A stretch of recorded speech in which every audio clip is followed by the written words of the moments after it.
The House on the Borderland by William Hope Hodgson.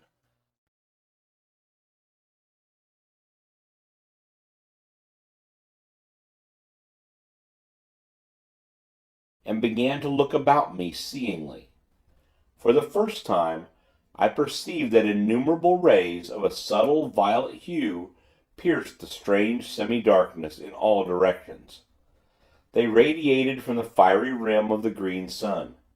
They seemed to grow upon my vision, so that, in a little, I saw that they were countless. The night was filled with them, spreading outward from the green sun, fan-wise.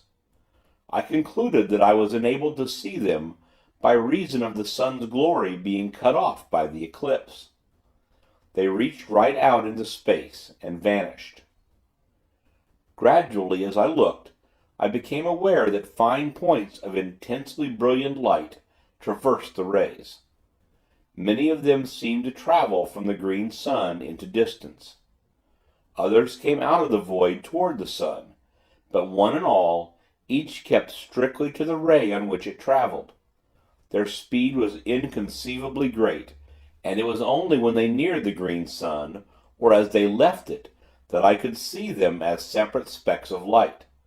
Further from the sun, they became thin lines of vivid fire within the violet.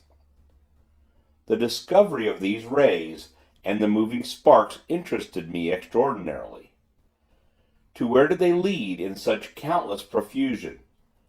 I thought of the worlds in space, and these sparks, messengers. Possibly the idea was fantastic, but I was not conscious of its being so.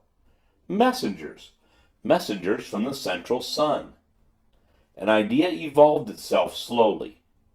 Was the green sun the abode of some vast intelligence? The thought was bewildering. Visions of the unnameable rose vaguely.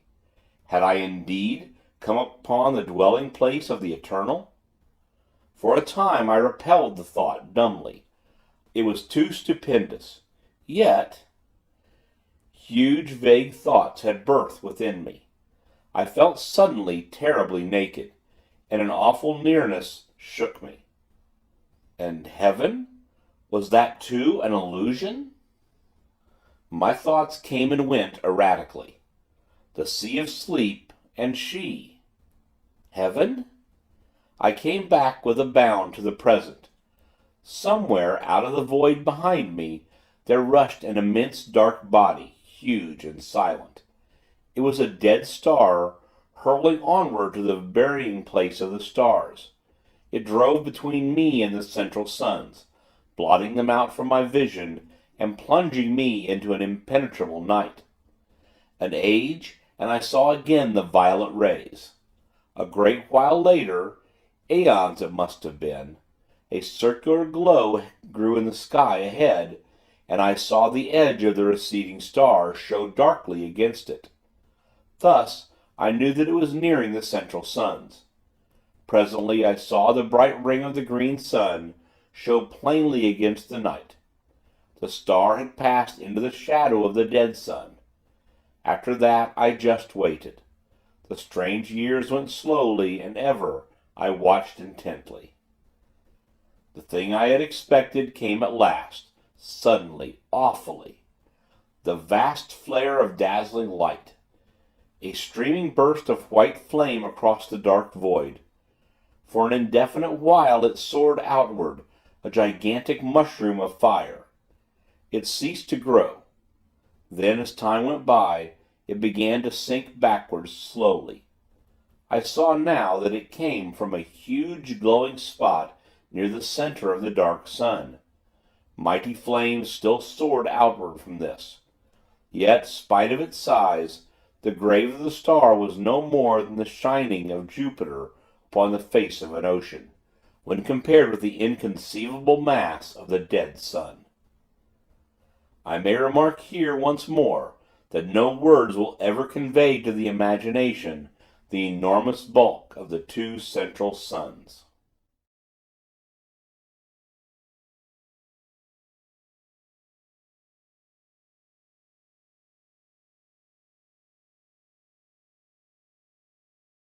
The Dark Nebula.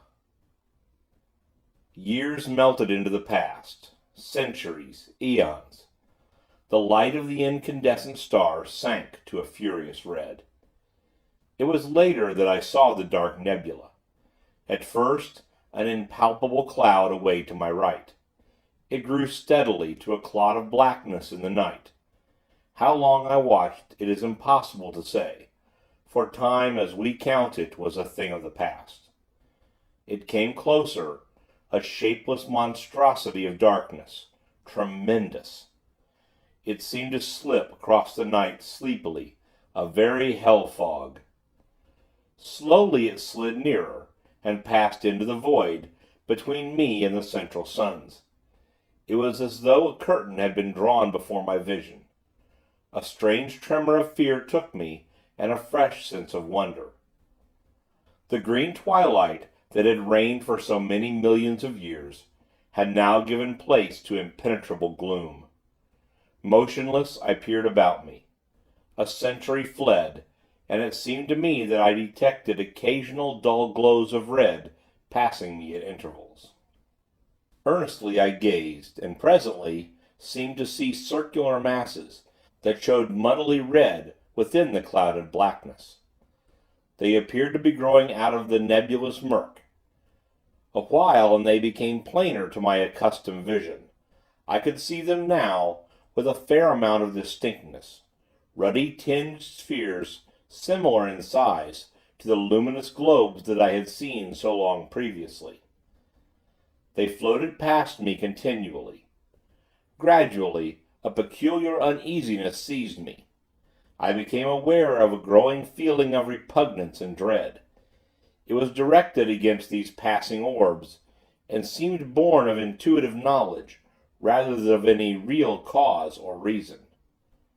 Some of the passing globes were brighter than others, and it was from one of these that a face looked suddenly.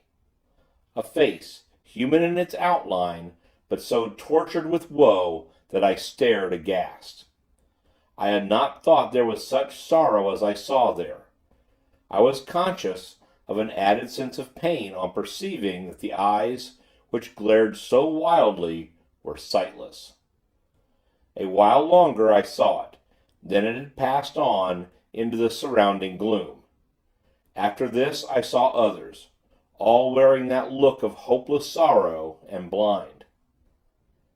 A long time went by, and I became aware that I was nearer to the orbs than I had been.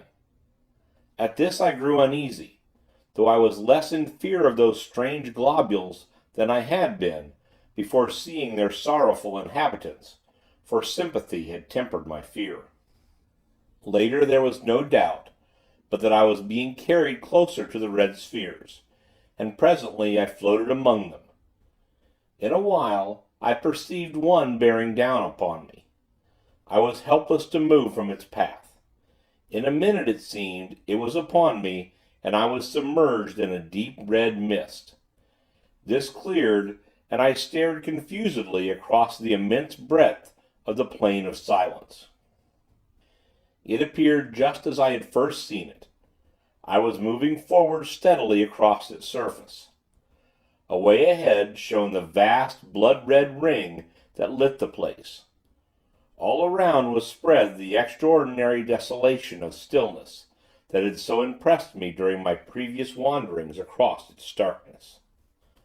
Presently I saw, rising up into the ruddy gloom, the distant peaks of the mighty amphitheater of mountains, where untold ages before I had been shown my first glimpse of the terrors that underlie many things, and where, vast and silent, watched by 1,000 mute gods, stands the replica of this house of mysteries, this house that I had seen swallowed up in that hellfire ere the earth had kissed the sun and vanished forever.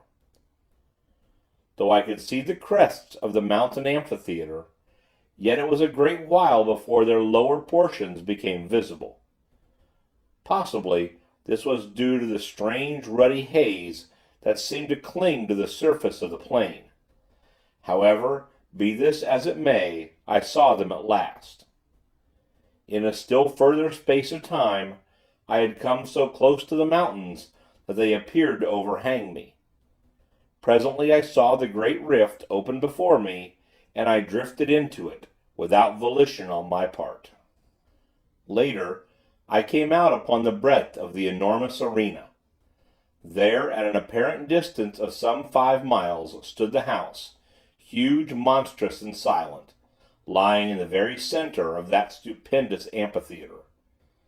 So far as I could see, it had not altered in any way, but looked as though it were only yesterday that I had seen it. Around, the grim dark mountains frowned down upon me from their lofty silences. Far to my right, away up among inaccessible peaks, loomed the enormous bulk of the great beast god.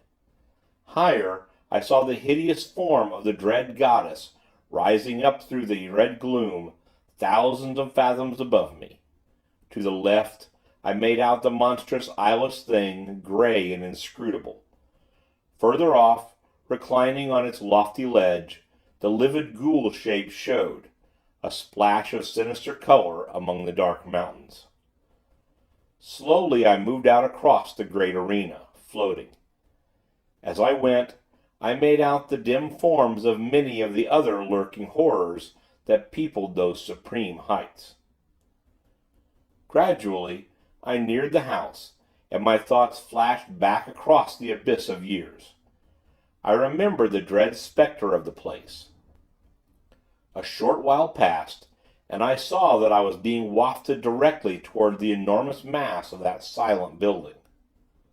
About this time I became aware, in an indifferent sort of way, of a growing sense of numbness that robbed me of the fear which I should otherwise have felt on approaching that awesome pile. As it was, I viewed it calmly, much as a man views calamity through the haze of his tobacco smoke. In a little while I had come so close to the house as to be able to distinguish many of the details about it. The longer I looked, the more I was confirmed in my long ago impressions of its entire similitude to this strange house. Save in its enormous size, I could find nothing unlike. Suddenly, as I stared, a great feeling of amazement filled me. I had come opposite to that part where the outer door, leading into the study, is situated. There, lying right across the threshold, lay a great length of coping stone, identical, save in size and color, with the piece I had dislodged in my fight with the pit creatures. I floated nearer, and my astonishment increased, as I noticed that the door was broken partly from its hinges, precisely in the manner that my study door had been forced inward, by the assaults of the swine things. The sight started a train of thoughts, and I began to trace dimly that the attack on this house might have a far deeper significance than I had hitherto imagined. I remembered how, long ago, in the old earth days, I had half suspected that, in some unexplainable manner, this house in which I live was en rapport, to use a recognized term, with that other tremendous structure, away in the midst of that incomparable plain. Now, however, it began to be borne upon me that I had but vaguely conceived what the realization of my suspicion meant. I began to understand, with a more than human clearness, that the attack I had repelled was, in some extraordinary manner, connected with an attack upon that strange edifice. With a curious inconsequence, my thoughts abruptly left the matter, to dwell wonderingly upon the peculiar material out of which the house was constructed. It was, as I have mentioned earlier, of a deep green color, yet now that I had come so close to it, I perceived that it fluctuated at times, though slightly, glowing and fading, much as do the fumes of phosphorus when rubbed upon the hand in the dark. Presently my attention was distracted from this, by coming to the great entrance. Here for the first time I was afraid, for all in a moment the huge doors swung back, and I drifted in between them helplessly. Inside all was blackness, impalpable. In an instant I had crossed the threshold, and the great doors closed silently, shutting me in that lightless place. For a while I seemed to hang motionless, suspended amid the darkness. Then I became conscious that I was moving again, where I could not tell. Suddenly, far down beneath me, I seemed to hear a murmurous noise of swine laughter. It sank away, and the succeeding silence appeared clogged with horror. Then a door opened somewhere ahead. A white haze of light filtered through, and I floated slowly into a room that seemed strangely familiar. All at once there came a bewildering screaming noise that deafened me. I saw a blurred vista of visions, flaming before my sight. My senses were dazed, through the space of an eternal moment. Then my power of seeing came back to me. The dizzy, hazy feeling passed, and I saw clearly.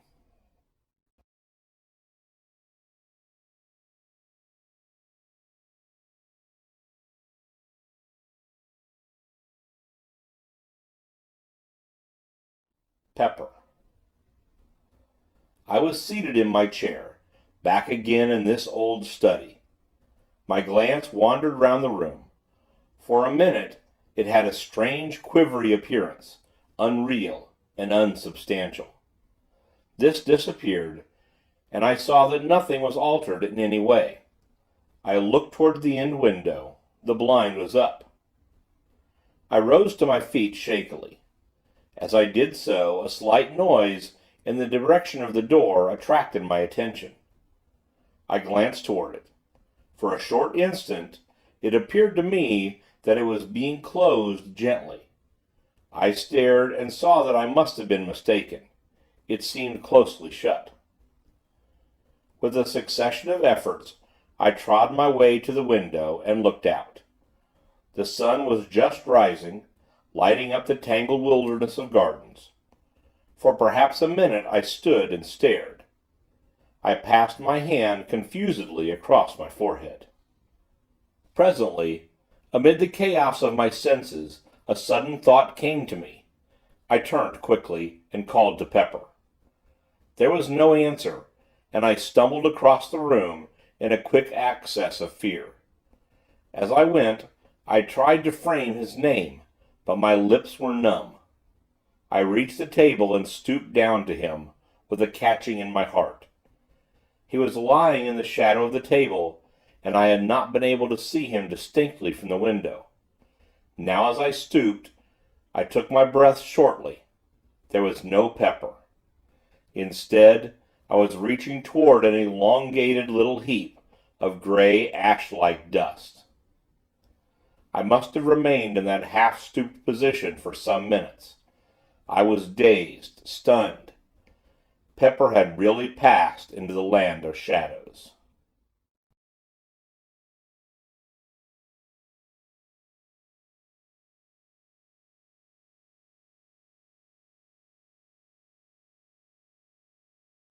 The footsteps in the garden. Pepper is dead. Even now at times I seem scarcely able to realize that this is so. It is many weeks since I came back from that strange and terrible journey through space and time. Sometimes in my sleep I dream about it, and go through in imagination the whole of that fearsome happening. When I wake, my thoughts dwell upon it. That sun, those suns, were they indeed the great central suns round which the whole universe of the unknown heavens revolves? Who shall say? And the bright globules, floating forever in the light of the green sun, and the sea of sleep on which they float, how unbelievable it all is! If it were not for Pepper, I should, even after the many extraordinary things that I have witnessed, be inclined to imagine that it was but a gigantic dream. Then there is that dreadful dark nebula, with its multitudes of red spheres, moving always within the shadow of the dark sun, sweeping along on its stupendous orbit, wrapped eternally in gloom. and the faces that peer out at me. God, do they, and does such a thing really exist? There is still that little heap of gray ash on my study floor. I will not have it touched. At times, when I am calmer, I have wondered what became of the outer planets of the solar system. It has occurred to me that they may have broken loose from the sun's attraction and whirled away into space. This is, of course, only a surmise. There are so many things about which I wonder. Now that I am writing, let me record that I am certain there is something horrible about to happen. Last night a thing occurred which has filled me with an even greater terror than did the pit fear. I will write it down now, and if anything more happens, endeavor to make a note of it at once. I have a feeling that there is more in this last affair than in all the others. I am shaky and nervous even now as I write. Somehow, I think death is not very far away. Not that I fear death, as death is understood.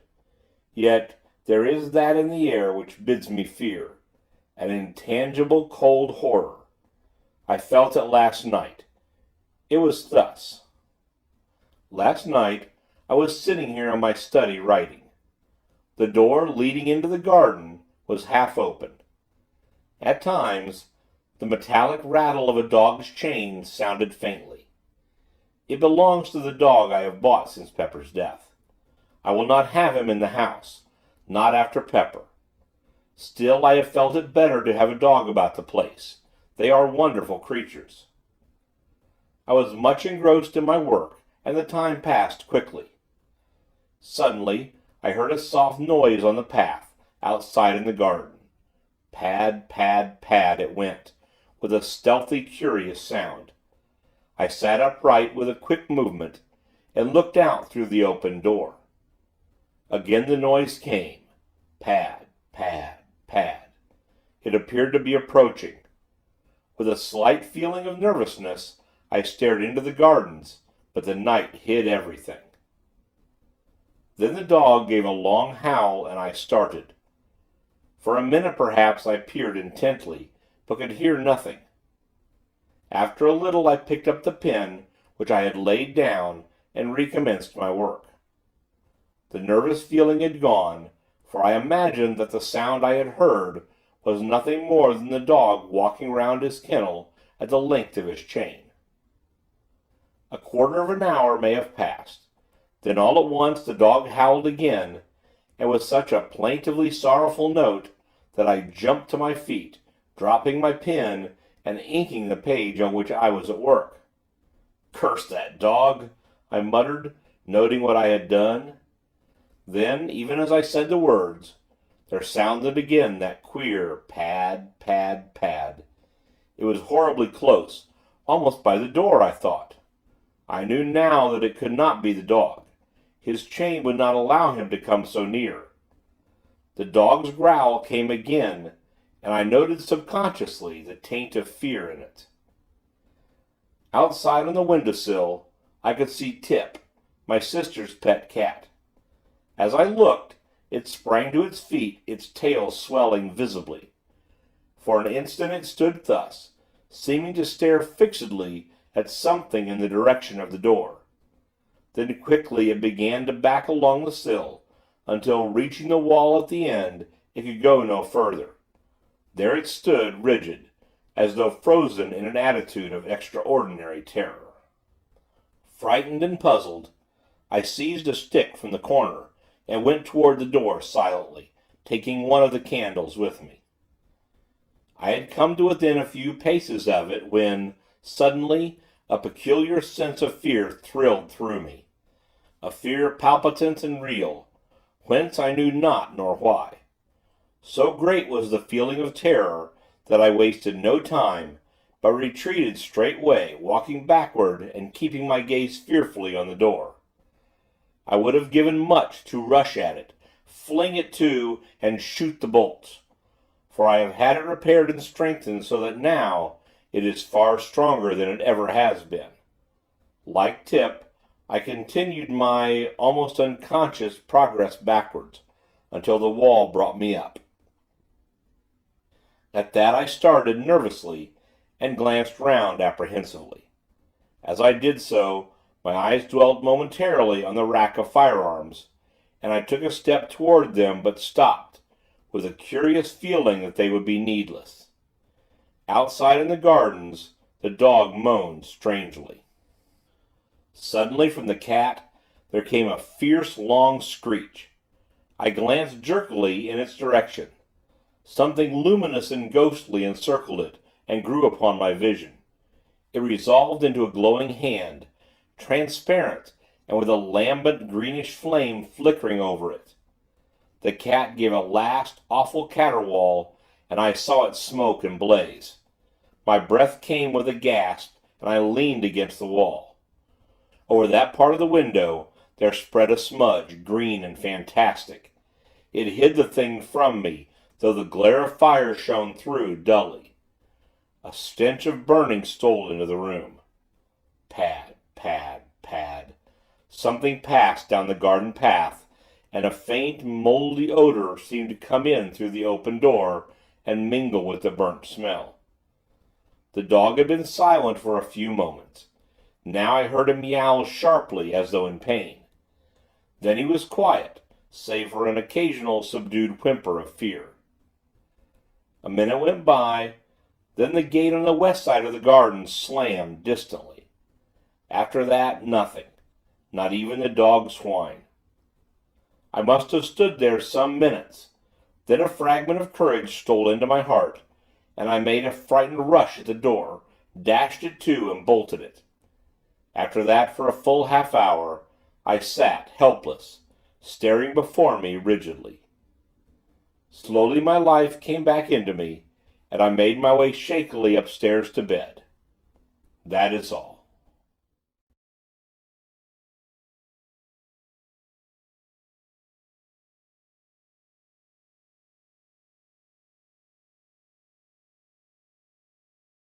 The thing from the arena. This morning early I went through the gardens, but found everything as usual. Near the door I examined the path for footprints, yet here again there was nothing to tell me whether or not I dreamed last night. It was only when I came to speak to the dog that I discovered tangible proof that something did happen. When I went to his kennel he kept inside, crouching up in one corner, and I had to coax him to get him out. When finally he consented to come, it was in a strangely cowed and subdued manner. As I patted him, my attention was attracted to a greenish patch on his left flank. On examining it, I found that the fur and skin had been apparently burnt off, for the flesh showed raw and scorched. The shape of the mark was curious, reminding me of the imprint of a large talon or hand. I stood up, thoughtful. My gaze wandered toward the study window. The rays of the rising sun shimmered on the smoky patch in the lower corner, causing it to fluctuate from green to red oddly. Ah, that was undoubtedly another proof, and suddenly the horrible thing I saw last night rose in my mind. I looked at the dog again. I knew the cause now of that hateful-looking wound on his side. I knew also that what I had seen last night had been a real happening, and a great discomfort filled me. Pepper? Tip? And now this poor animal? I glanced at the dog again, and noticed that he was licking at his wound. Poor brute, I muttered, and went to pat his head. At that, he got up on his feet, nosing and licking my hand wistfully. Presently I left him, having other matters to which to attend. After dinner, I went to see him again. He seemed quiet and disinclined to leave his kennel. From my sister I have learned that he has refused all food today. She appeared a little puzzled when she told me, though quite unsuspicious of anything of which to be afraid. The day is passed uneventfully enough. After tea I went again to have a look at the dog. He seemed moody and somewhat restless, yet persisted in remaining in his kennel. Before locking up for the night, I moved his kennel out away from the wall so that I shall be able to watch it from the small window tonight. The thought came to me to bring him into the house for the night, but consideration has decided me to let him remain out. I cannot say that the house is, in any degree, less to be feared than the gardens. Pepper was in the house, and yet... It is now 2 o'clock. Since 8, I have watched the kennel from the small side window of my study, yet nothing has occurred, and I am too tired to watch longer. I will go to bed. During the night I was restless. This is unusual for me, but toward morning I obtained a few hours' sleep. I rose early, and after breakfast visited the dog. He was quiet but morose, and refused to leave his kennel. I wish there was some horse doctor near. I would have the poor brute looked to. All day he has taken no food, but he has shown an evident desire for water, lapping it up greedily. I was relieved to observe this. The evening has come, and I am in my study. I intend to follow my plan of last night and watch the kennel. The door leading into the garden is bolted securely. I am consciously glad there are bars to the window. Night. Midnight is gone. The dog has been silent up to the present. Through the side window on my left, I can make out dimly the outlines of the kennel. For the first time the dog moves, and I hear the rattle of his chain. I look out quickly.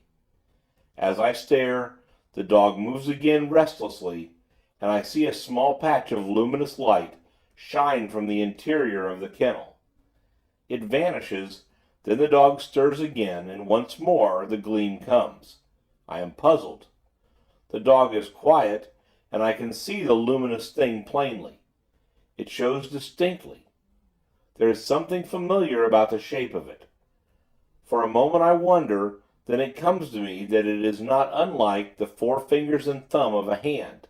Like a hand. And I remember the contour of that fearsome wound on the dog's side. It must be the wound I see. It is luminous at night. Why? The minutes pass. My mind is filled with this fresh thing. Suddenly I hear a sound out in the gardens. How it thrills through me. It is approaching. Pad, pad, pad. A prickly sensation traverses my spine and seems to creep across my scalp. The dog moves in his kennel and whimpers frightenedly. He must have turned round, for now I can no longer see the outline of his shining wound. Outside the gardens are silent once more, and I listen fearfully. A minute passes, and another. Then I hear the padding sound again. It is quite close, and appears to be coming down the gravelled path. The noise is curiously measured and deliberate. It ceases outside the door, and I rise to my feet and stand motionless. From the door comes a slight sound. The latch is being slowly raised. A singing noise is in my ears, and I have a sense of pressure about the head. The latch drops with a sharp click into the catch. The noise startles me afresh, jarring horribly on my tense nerves. After that I stand for a long while amid an ever-growing quietness. All at once my knees begin to tremble, and I have to sit quickly. An uncertain period of time passes, and gradually I begin to shake off the feeling of terror that has possessed me. Yet still I sit. I seem to have lost the power of movement. I am strangely tired and inclined to doze. My eyes open and close, and presently I find myself falling asleep and waking in fits and starts. It is some time later that I am sleepily aware that one of the candles is guttering. When I wake again, it has gone out, and the room is very dim, under the light of the one remaining flame. The semi-darkness troubles me little. I have lost that awful sense of dread, and my only desire seems to be to sleep. Sleep. Suddenly, although there is no noise, I am awake, wide awake. I am acutely conscious of the nearness of some mystery, of some overwhelming presence. The very air seems pregnant with terror. I sit huddled and just listen intently. Still there is no sound. Nature herself seems dead. Then the oppressive stillness is broken by a little eldritch scream of wind that sweeps round the house and dies away remotely. I let my gaze wander across the half-lighted room. By the great clock in the far corner is a dark, tall shadow.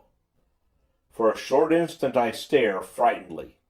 Then I see that it is nothing, and am momentarily relieved. In the time that follows, the thought flashes through my brain, why not leave this house of mystery and terror? Then, as though in answer, there sweeps up, across my sight, a vision of the wondrous sea of sleep. The sea of sleep where she and I have been allowed to meet after the years of separation and sorrow, and I know that I shall stay on here, whatever happens. Through the side window, I note the somber blackness of the night. My glance wanders away and round the room, resting on one shadowy object and another. Suddenly I turn and look at the window on my right. As I do so, I breathe quickly and bend forward with a frightened gaze at something outside the window, but close to the bars. I am looking at a vast, misty swine face over which fluctuates a flamboyant flame of a greenish hue. It is the thing from the arena. The quivering mouth seems to drip with a continual phosphorescent slaver. The eyes are staring straight into the room with an inscrutable expression. Thus I sit rigidly, frozen. The thing has begun to move. It is turning slowly in my direction. Its face is coming round towards me. It sees me. Two huge, inhumanly human eyes are looking through the dimness at me. I am cold with fear, yet even now I am keenly conscious and note, in an irrelevant way, that the distant stars are blotted out by the mass of the giant face. A fresh horror has come to me. I am rising from my chair without the least intention. I am on my feet, and something is impelling me toward the door that leads out into the gardens. I wish to stop, but cannot. Some immutable power is opposed to my will, and I go slowly forward, unwilling and resistant. My glance flies round the room, hopelessly, and stops at the window. The great swine face has disappeared, and I hear again that stealthy pad, pad, pad. It stops outside the door toward which I am being compelled. There succeeds a short, intense silence. Then there comes a sound. It is the rattle of the latch being slowly lifted. At that, I am filled with desperation. I will not go forward another step. I make a vast effort to return, but it is as though I press back upon an invisible wall. I groan out loud in the agony of my fear, and the sound of my voice is frightening. Again comes that rattle, and I shiver clammily. I fight and struggle to hold back, but it is no use.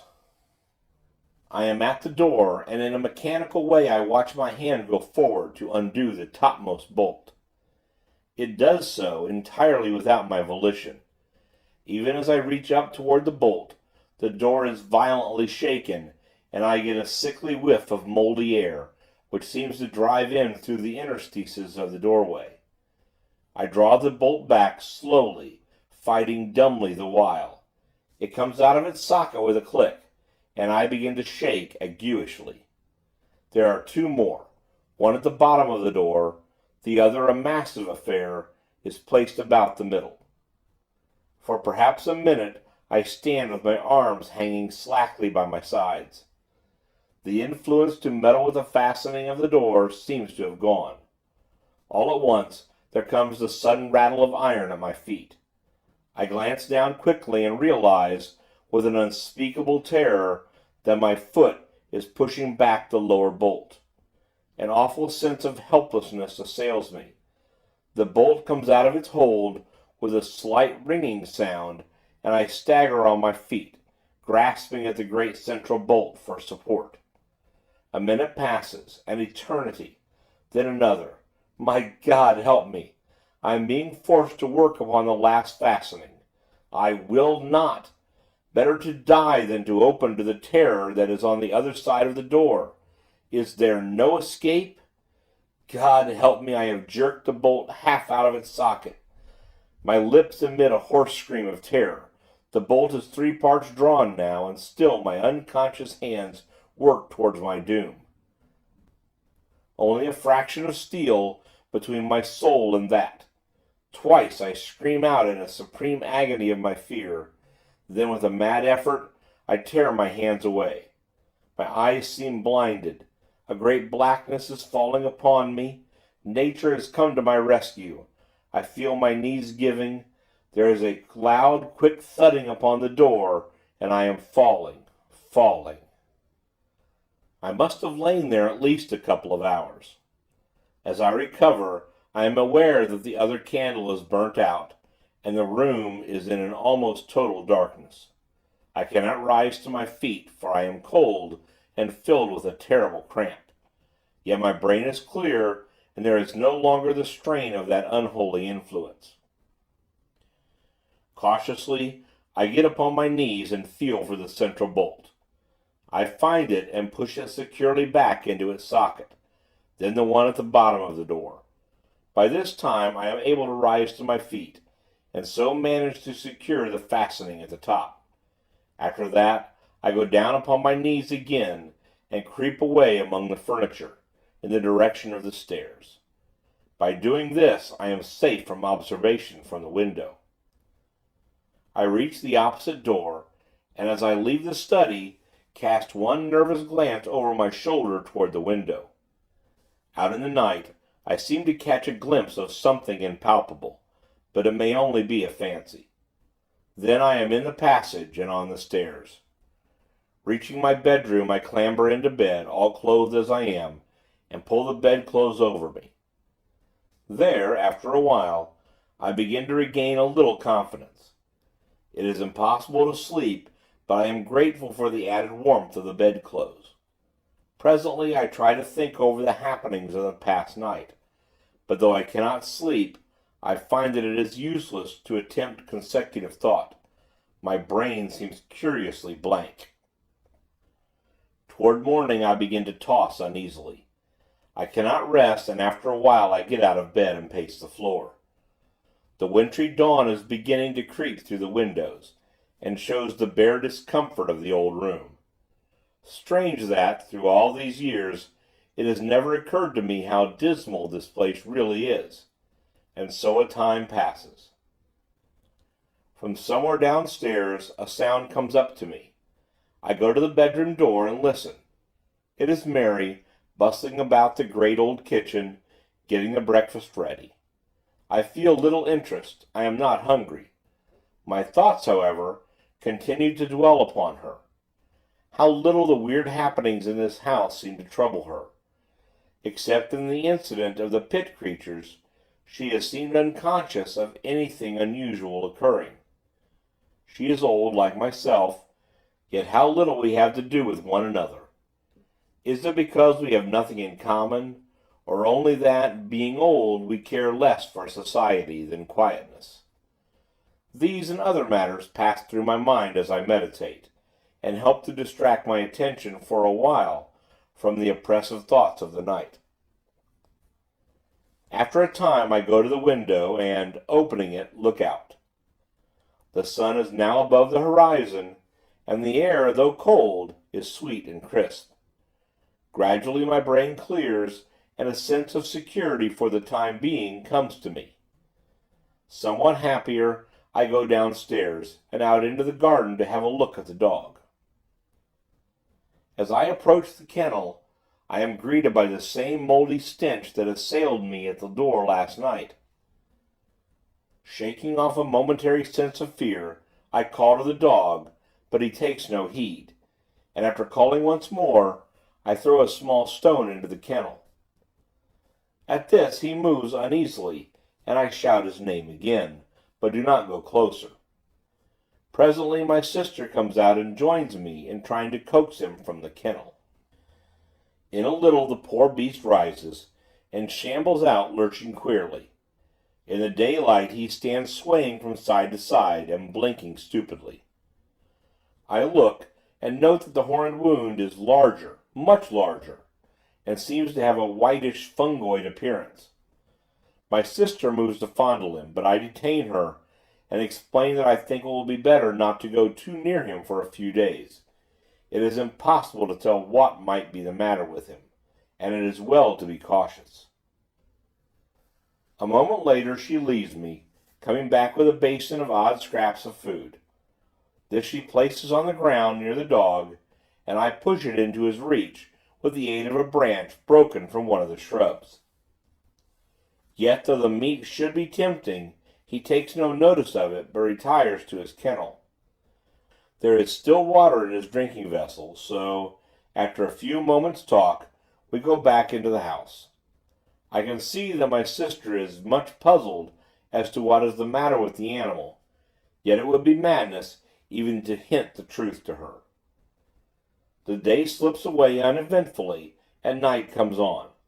I have determined to repeat my experiment of last night. I cannot say that it is wisdom, yet my mind is made up. Still, however, I have taken precautions, for I have driven stout nails in the back of each of the 3 bolts that secure the door opening them from the study into the garden. This will, at least, prevent a recurrence of the danger I ran last night. From 10 to about 2:30 I watch, but nothing occurs, and finally I stumble off to bed, where I am soon asleep.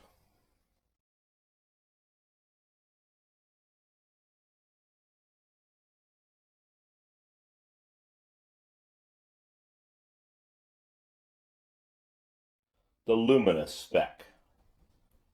I awake suddenly. It is still dark. I turn over once or twice in my endeavors to sleep again, but I cannot sleep. My head is aching slightly, and by turns I am hot and cold. In a little I give up the attempt, and stretch out my hand for the matches. I will light my candle and read a while. Perhaps I shall be able to sleep after a time. For a few moments I grope. Then my hand touches the box, but, as I open it, I am startled to see a phosphorescent speck of fire shining amid the darkness.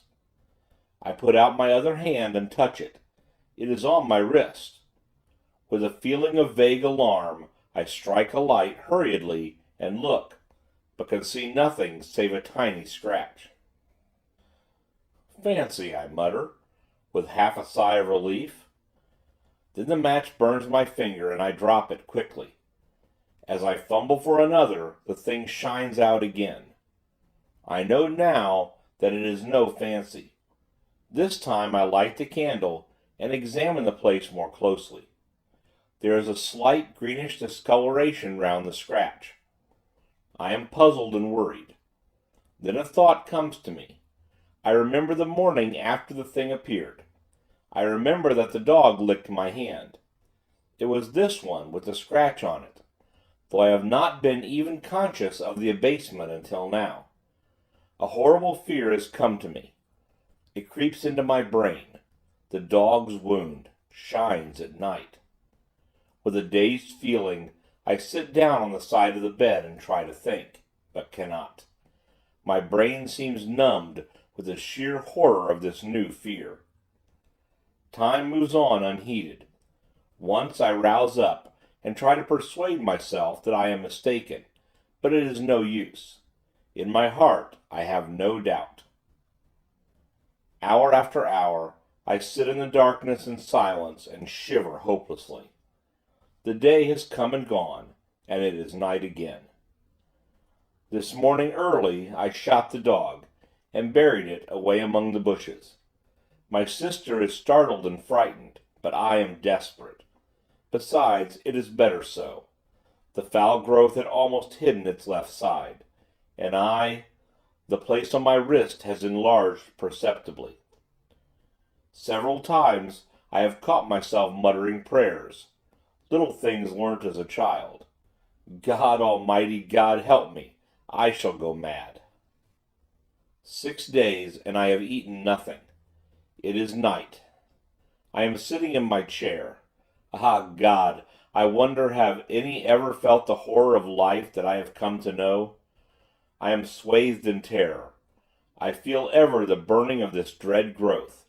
It has covered all my right arm and side, and is beginning to creep up my neck. Tomorrow it will eat into my face. I shall become a terrible mass of living corruption.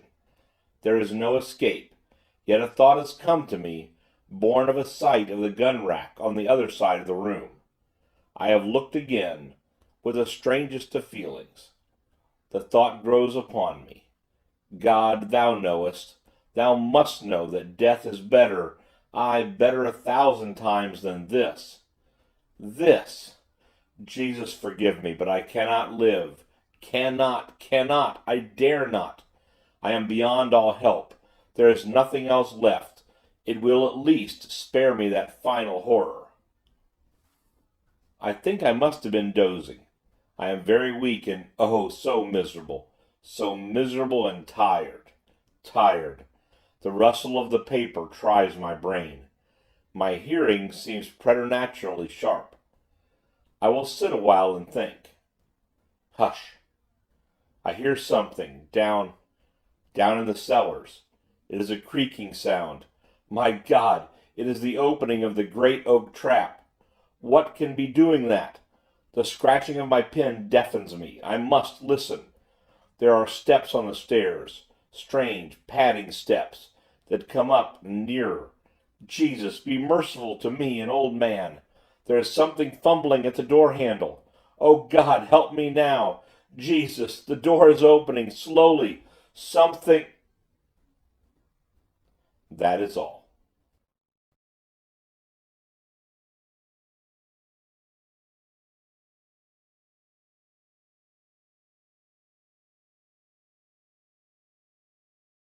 Conclusion.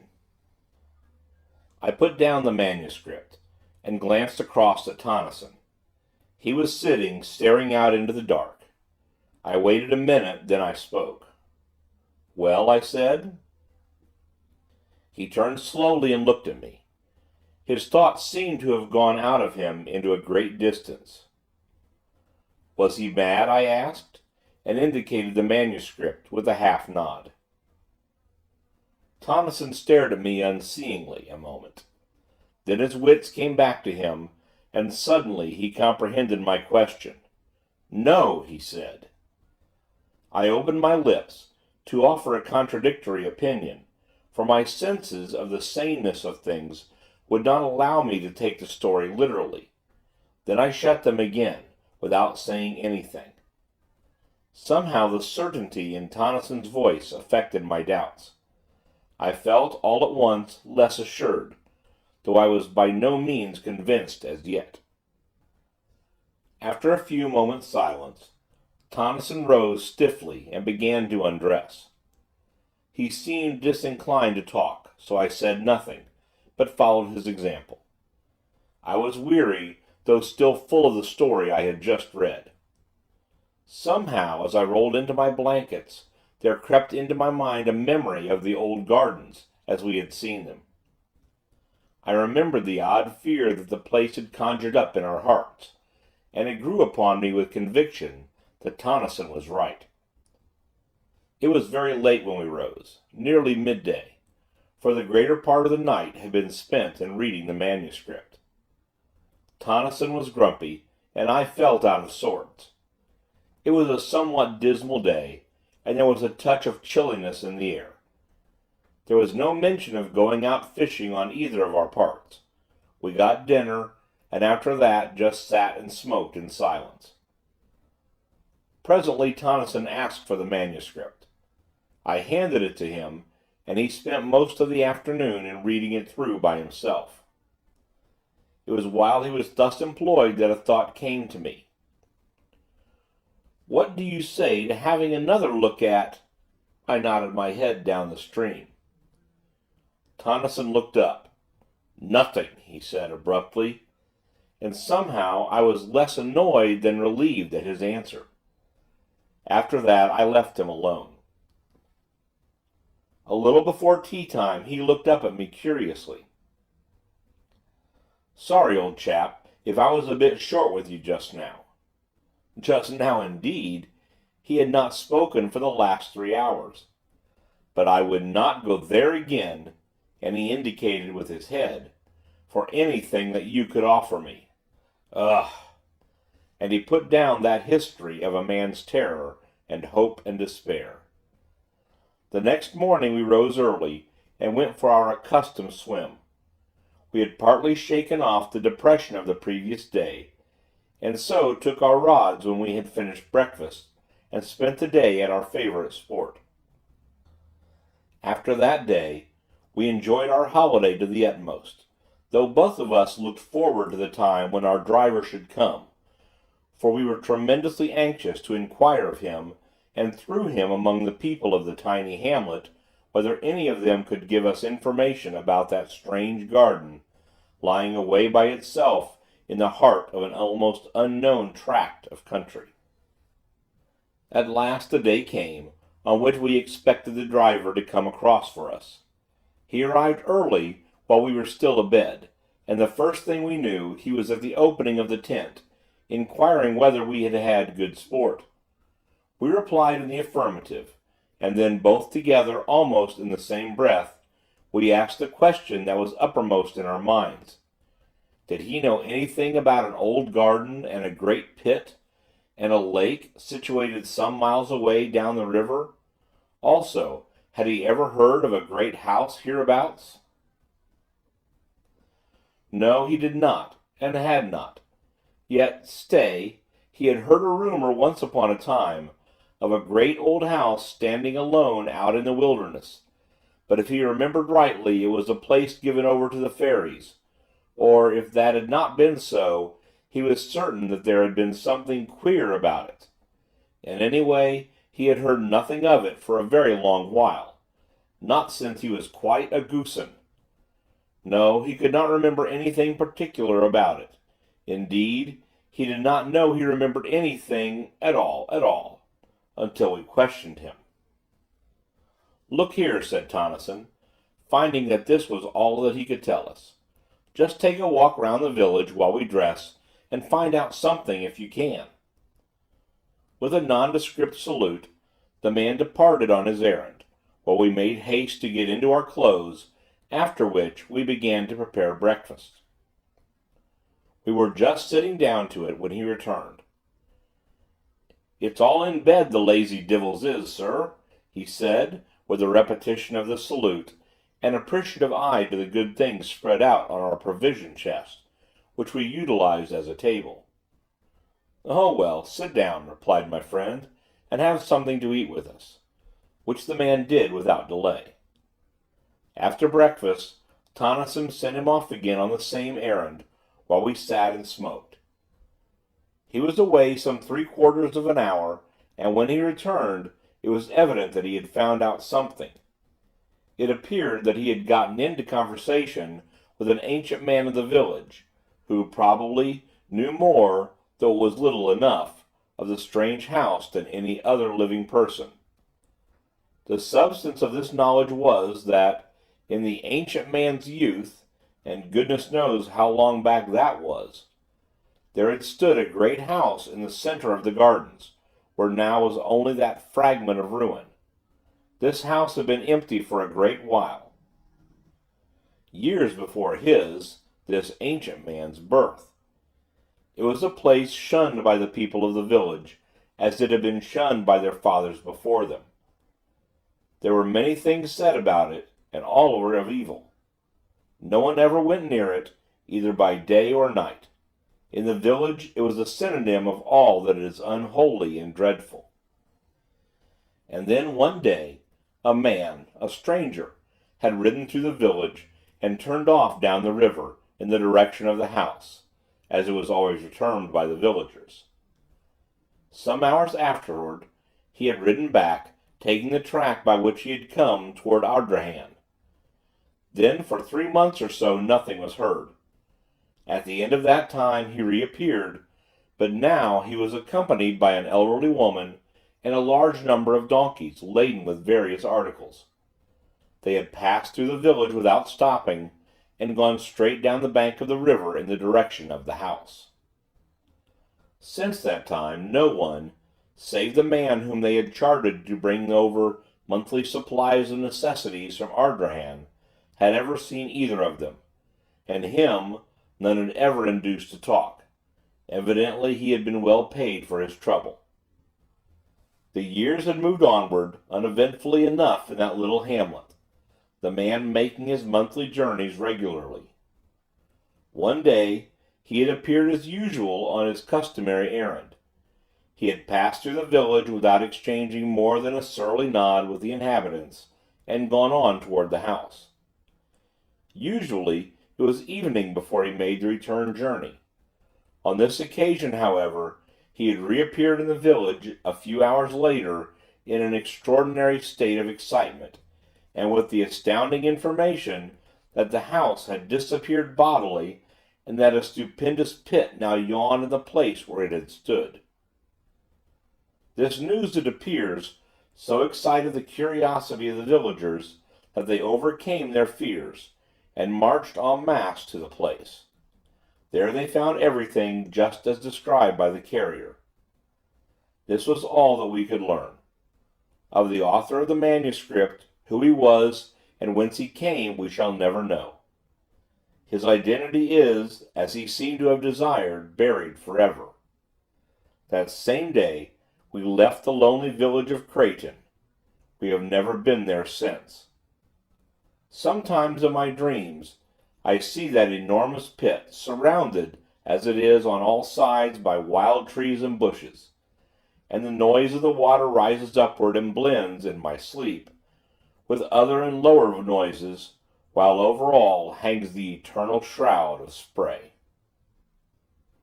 Grief. Fierce hunger reigns within my breast. I had not dreamt that this whole world, crushed in the hand of God, could yield such bitter essence of unrest, such pain as sorrow now hath hurled out of its dreadful heart unsealed. Each sobbing breath is but a cry. My heart strokes knells of agony, and my whole brain has but one thought, that never more through life shall I, save in the ache of memory, touch hands with thee, who now art not. Through the whole void of night I search, so dumbly crying out to thee, but thou art not, and night's vast throne becomes an all-stupendous church, with star bells knelling unto me, who in all space am most alone. And hungered to the shore I creep, perchance some comfort waits on me from the old sea's eternal heart. But lo, from all the solemn deep, far voices out of mystery seem questioning why we are apart. Where'er I go I am alone, who once through thee had all the world. My breast is one whole raging pain for that which was, and now is flown into the blank where life is hurled, where all is not, nor is again.